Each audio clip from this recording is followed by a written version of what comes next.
सारे साथी हमारे जो सहयोगी संगठन है SC ST OBC संयुक्त मोर्चा, भारतीय बौद्ध महासभा और सारे बौद्ध विहारों से आए हुए हमारे लोग और हमारे कांग्रेस परिवार, वामपंथी परिवार, नागरिक कल्याण संगठन, भारतीय कम्युनिस्ट पार्टी के सामाजिक संगठनों से जुड़े हुए लोग, झारिया समाज से, खगार समाज से, कुर्मी समाज से, लोधी समाज से, तमाम समाज से, आदिवासी समाज से, आदिवासी विकास परिषद से तमाम लोग हमारे आए हुए हैं। कृपया यहाँ पे पूरा घेरा बना लें और बैरिकेड से हट जाएं। बैरिकेड के पास खड़े होने की हमें जरूरत नहीं है। जिला प्रशासन के प्रतिनिधि यहीं पर आएंगे और हमारा ज्ञापन ग्रहण करेंगे।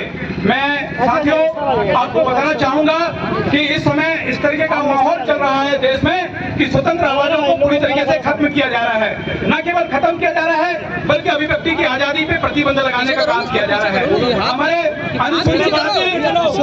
अनुसूचित जाति जनजाति के कर्मचारियों का जो पदोन्नति में आरक्षण अधिनियम 2025 बना, उसको कोर्ट से होल्ड करवा दिया गया, यानी पदोन्नति रुकवा दी गई। हमारे ओबीसी का 27% आरक्षण जो हमारा तैयार हुआ, उस ओबीसी के आरक्षण में 13% होल्ड लगवा दिया गया।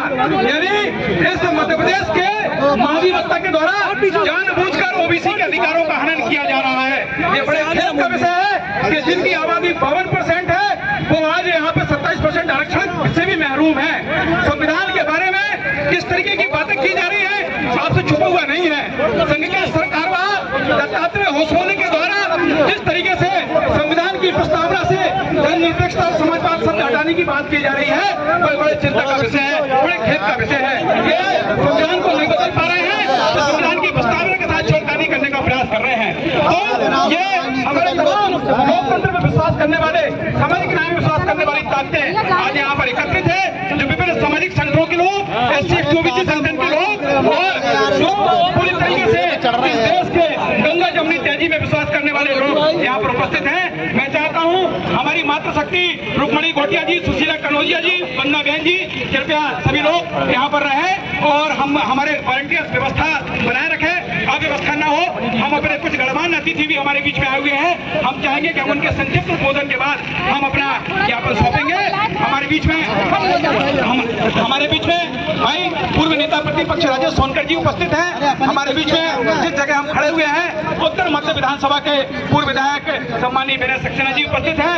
पिछली बार 21 अगस्त को जब हमने उपवर्गीकरण के मुद्दे को लेकर एक विशाल रैली निकाली थी 17 अगस्त को, और 21 अगस्त को हमने भारत बंद किया था, तब भी विनय सक्सेना जी का हमको बड़ा सहयोग प्राप्त हुआ था। मेरा उनसे अनुरोध है भाई विनय सक्सेना जी, हमारा आज 2 बिंदुओं पर ज्ञापन सौंपा जाना है राष्ट्रपति महोदया को कि 27% ओबीसी का आरक्षण लागू करें, 13% आरक्षण हाईकोर्ट में जो लगा हुआ उससे होल्ड हटाएं और महाधिवक्ता प्रशांत सिंह को तत्काल पद से हटाएं। इनके रहते ओबीसी को न्याय नहीं मिल सकता, न SC ST के लोगों को न्याय मिल सकता। अभी देखिए 11 जजों की भर्ती हुई है हाईकोर्ट में, लेकिन कोई भी SC ST OBC का जज भर्ती नहीं हुआ है। अभी देखिए कि संविधान के साथ किस तरह की खिलवाड़ हो रहा है। जो फ्रिंज एलिमेंट है, जो RSS से जुड़े हुए जो एलिमेंट हैं, वो किस तरीके से संविधान के खिलाफ बयानबाजी करते हैं, ये किसी छुपा हुआ नहीं है। इसको लेकर महामहिम राष्ट्रपति महोदया को ज्ञापन देंगे जिला प्रशासन के माध्यम से। अतएव मैं अनुरोध करूंगा पूर्व विधायक माननीय विनय सक्सेना जी से वो आए और अपना संक्षिप्त उद्बोधन प्रदान करें। विनय सक्सेना।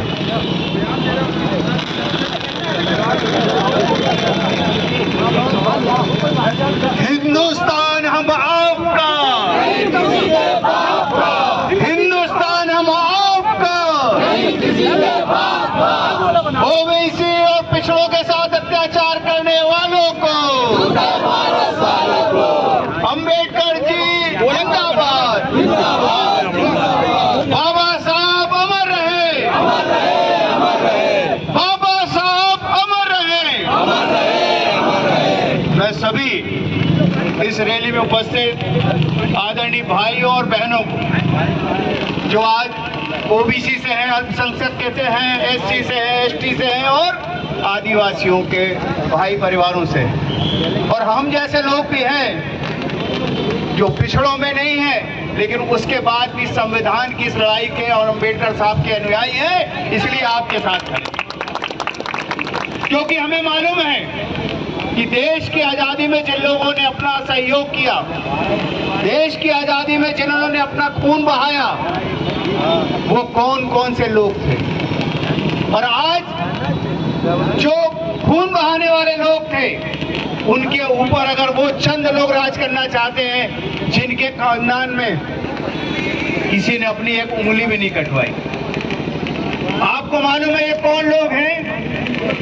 जो संविधान को बदलने की बात करते हैं। ये तो हमारा हिंदुस्तान का नागरिक बहुत अक्लमंद है, जिन्होंने 400 करने वालों को 240 पे ला दिया और गलतफहमी दूर हो गई कि हिंदुस्तान में संविधान के खिलाफ काम करने वालों को आने वाले समय में देश की जनता वापस सड़क पे खड़ा कर देगी और जो संविधान की बात करेगा वही हिंदुस्तान में राज करेगा।